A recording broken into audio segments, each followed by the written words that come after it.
Welcome to Low Key PD. In this tutorial, I'm going to show you how to give your voiceovers in Google Vids more personality by using audio tags, a new feature from Google Vids that's going to give your avatars much more expression when you have a voiceover in a project.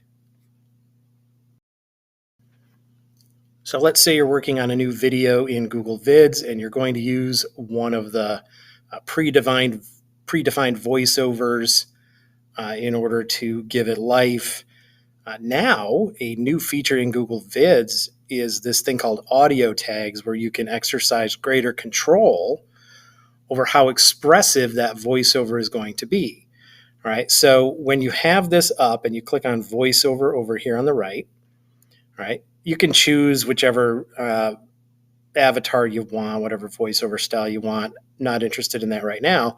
But the way you get these audio tags is you type the sort of left square bracket, and then it gives this little menu, right? And there's 5 different categories. You can insert audio tags for pacing, pauses, emotion, style, and different sounds, right? So if I click on pace, I can slow the pace down, give it a natural pace, or give it a rushed pace. If I click on pauses, I can add a short pause, a medium pause, or a long pause. If I click on emotion, admiration, adoration, amused, awe, confusion, curiosity, and a bunch more different emotions that I can choose from.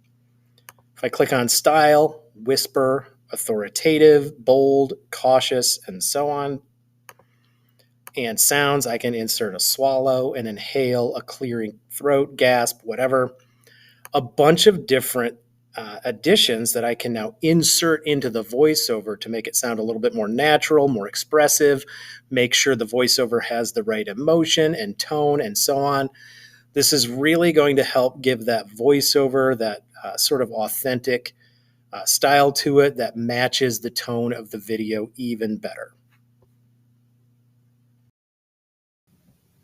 Don't forget to like and subscribe for more tech tutorials, and you can find my videos on YouTube by searching Low Key PD.